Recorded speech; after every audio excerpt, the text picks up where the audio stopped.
Hi, this is Dr. Mark Hyman. Welcome back. Now, if you're deficient in this critical nutrient, you're twice as likely to die. This is a report actually from a study of hospitalized patients in the journal Critical Care. And up to half of all Americans are deficient in this nutrient and don't know it. In fact, it accounts for a long list of symptoms and diseases which are easily helped and often cured by adding this nutrient.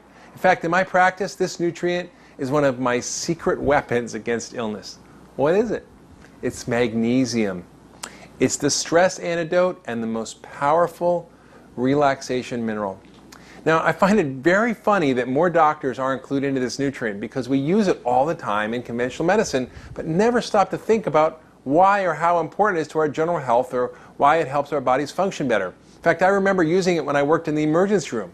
It was a critical part of the medication on the crash cart. You know, if someone was dying of a life-threatening arrhythmia or regular heartbeat, we used intravenous magnesium.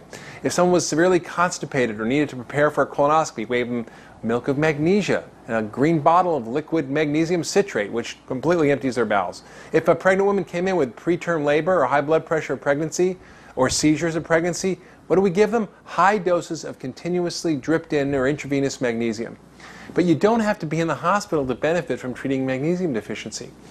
Think of magnesium as the relaxation mineral. Anything that's tight or irritable or crampy or stiff, you know, if it's a body part or even a mood, it's a sign of magnesium deficiency. This critical mineral is responsible for over 300 enzyme reactions, and it's found in all your tissues, but mainly bone, muscle, and brain. It's necessary for your cells to make energy, for many different chemicals, pumps to work, to stabilize membranes, to help muscles relax. You know, the list of conditions that are found related to magnesium deficiency is very long. In fact, there are over 3,500 medical references on magnesium deficiency, but it's mostly ignored because it's not a drug, even though it's more powerful in many cases than drugs, which is why we use it in life-threatening and emergency situations like seizures and heart failure in the hospital, right?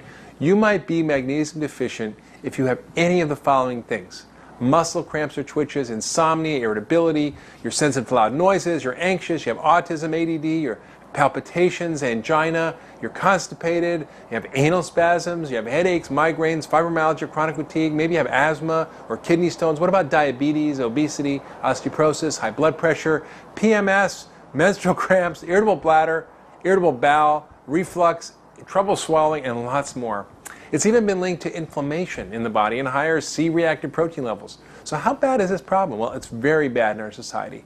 By conservative standards of measurement, which is the serum magnesium level, 65% of people admitted to the intensive care unit and about 15% of the general population has magnesium deficiency.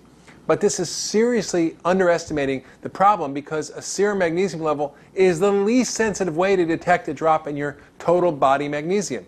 So why are we so deficient? Well, the answer is simple. We eat a diet that has practically no magnesium, highly processed, refined diet that's based mostly on white bread, white flour, meat, and dairy, all of which have no magnesium.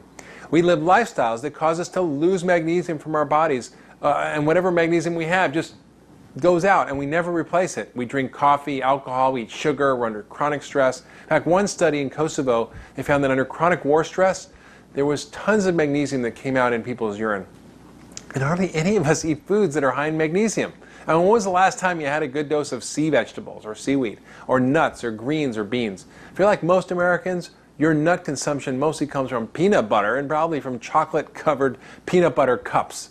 Now, our processed diet contains almost no magnesium. It's rare in our diet, and it's often poorly absorbed, and it's easily lost from our bodies. So a recent scientific review of magnesium said it's highly regrettable that the deficiency of such an inexpensive, low-toxicity nutrient results in diseases that cause incalculable suffering and expense throughout the world. This was from Medical Hypothesis in 2001. In order to absorb magnesium, we need a lot of it in our diet, plus B6 and D and selenium to get the job done. And much of our modern life conspires to help us lose whatever magnesium we do get in our diets. Magnesium levels are decreased by excess alcohol and salt and coffee and phosphoric acid in colas and profuse sweating. Although that's good, you still have to replace the magnesium. Prolonged or intense stress, chronic diarrhea, heavy menstrual periods, diuretics, which are water pills, antibiotics, other drugs, and even intestinal parasites. So it's very hard to measure. It's hard to study, but it accounts for untold suffering, and it's simple to correct. In fact, the most common blood test, serum magnesium, will miss most cases. So don't even look at the blood test, but look at the symptoms that you suffer or any of the diseases that I noted, and it's an easy fix.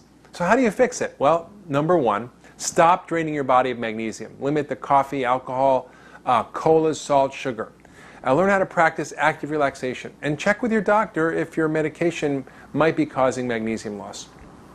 Next, eat foods high in magnesium. Things like kelp, wheat bran, wheat germ, almonds, cashews, buckwheat, Brazil nuts, dulse, filberts, millet, pecans, walnuts, rye, tofu, soybeans, brown rice, figs, dates, collard greens, shrimp, avocado, parsley, beans, barley, dandelion, garlic. Doesn't sound like your diet, does it? But it should.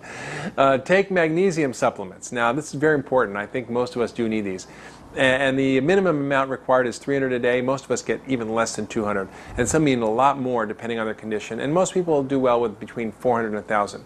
Make sure you get absorbable forms, which I list in my writings. Avoid magnesium, carbonate, sulfate, and oxide and gluconate, which are very poorly absorbed and are the ones in most supplements. And take them with a team of other minerals in a multi-mineral. And try a hot Epsom salt bath, which is actually magnesium. The only warning I have is if you have kidney disease or severe heart disease, you should only take magnesium under a doctor's supervision. So there's no reason to suffer from so many things that result from magnesium deficiency. It's truly a miracle mineral.